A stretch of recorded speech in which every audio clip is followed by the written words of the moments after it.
Jai Hind, all the students of 11th Science Mathematics. Dear students, today I am taking chapter 7, Permutation and Combination. The sixth chapter of this book has been done. Now, the chapter 7, Permutation and Combination. Very important chapter and very easy chapter. Permutation and combination. Permutation, arrangement, number of arrangement.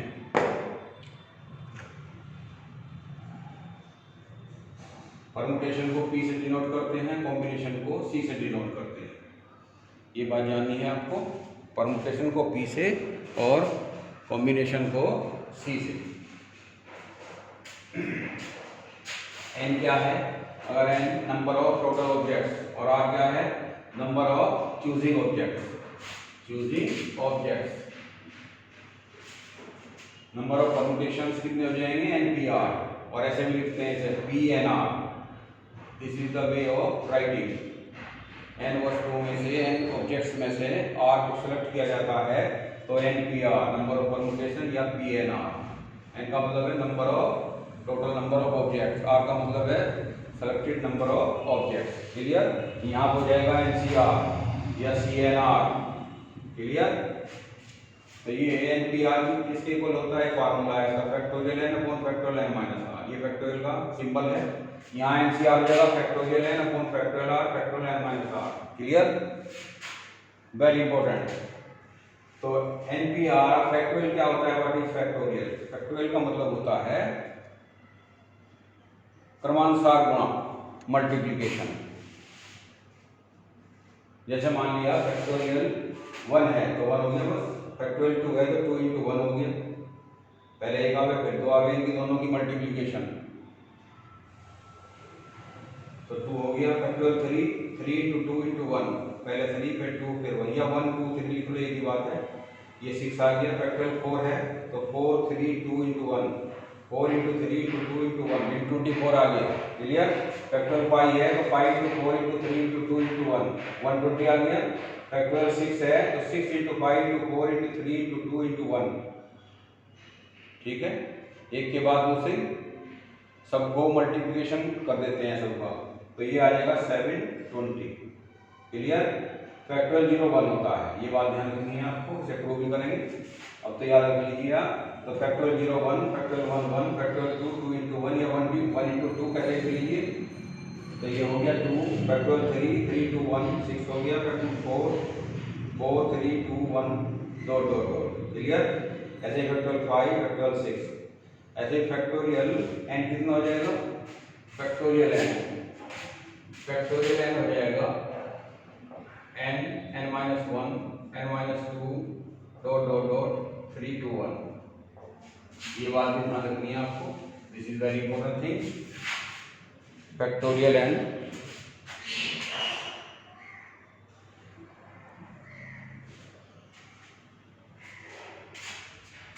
तो factorial n हो गया n minus 1 n minus 2 dot dot dot 3 2 1. Clear?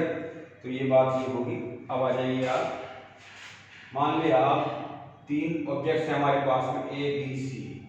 अब मैं एक example लेकर के आपको इसका परमुटेशन और कॉम्बिनेशन को समझाता हूँ कैसे, क्या इन दोनों में डिफरेंस है. Clear? A B C 3 objects हैं हमारी. नंबर ऑफ परमुटेशन कितने हो जाएंगे? Taking 2 at a time. Taking 2 at a time. तो A B हो गया, B A हो गया, B C हो गया. A B और B A अलग अलग हो गए दोनों. इसमें हम ऑर्डर का ध्यान रखते हैं. परमुटेशन में ऑर्डर का ध्यान रखा जाता है, कॉम्बिनेशन में ऑर्डर का ध्यान नहीं रखा जाता. तो कंसीडरिंग ऑर्डर ए बी और बी अलग अलग है दोनों. बी सी और सी बी अलग अलग हो गए. सी और ए बी अलग अलग हो गए तो 6 हो गए. और कॉम्बिनेशन कितने हुए? ए बी और बी ए नहीं दिया जाएगा यहाँ पे. बी सी सी बी नहीं दिया जाएगा. सी ए सी नहीं दिया जाएगा. तो 3 हो गए. ये इसमें डिफरेंस हो गया. तो 2 objects taking 2 at a time. तो कॉम्बिनेशन कितने होगी? नंबर ऑफ कॉम्बिनेशन होगी 3 और नंबर ऑफ परमुटेशन होगी 6. ये डिफरेंस हो गया दोनों में. क्लियर?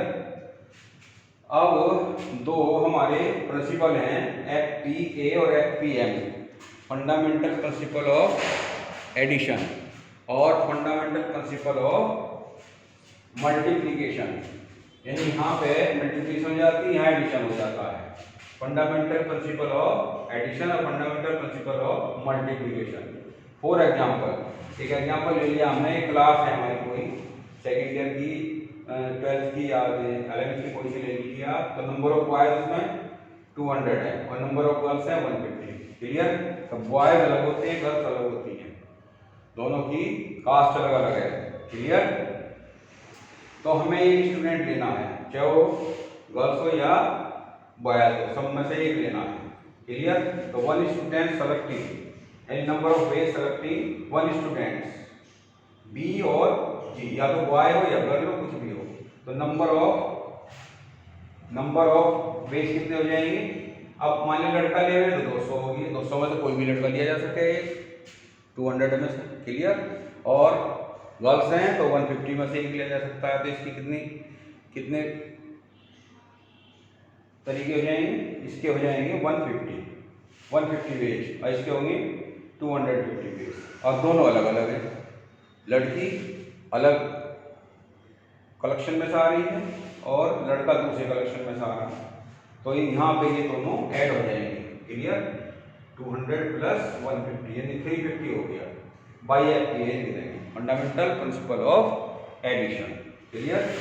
दोनों की कास्ट अलग अलग है, लड़की अलग है, दूसरे समुदाय से आती है, और लड़का जो है वो दूसरे कलेक्शन से आ रहा है, एक दूसरे कलेक्शन से आ रहा है, एक दूसरे से आ रहा है। क्लियर? अब number of ways selecting boys and girls, चाहे बॉय हो, एक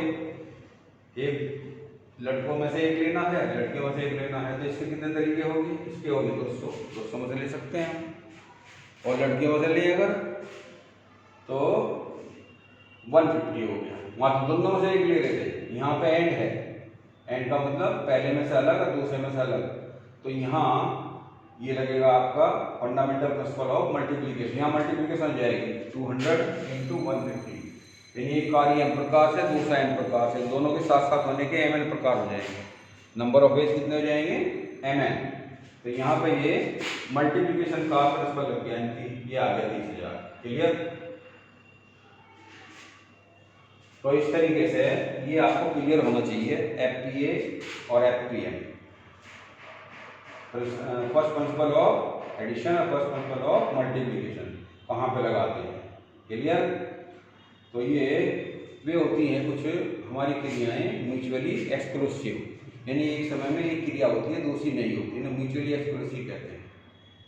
तो अगर म्यूचुअली एक्सक्लूसिव है तो फिर उसमें एडिशन हो जाता है, और म्यूचुअली एक्सक्लूसिव नहीं है तो फिर मल्टीप्लिकेशन का प्रिंसिपल लगता है। ये बात ध्यान रखनी है बस, म्यूचुअली एक्सक्लूसिव देखनी है क्रिया हमारी कैसी है। ठीक है? तो ये बात देख करके तब हमें एफपीए या एफपीएम लगाना है। क्लियर? अब देखो हम पहली एक्सरसाइज ले रहे हैं 10.1, और बहुत ही सिंपल एक्सरसाइज है, वेरी इंपॉर्टेंट। अब इसको आप समझ लीजिए अच्छे तरीके से।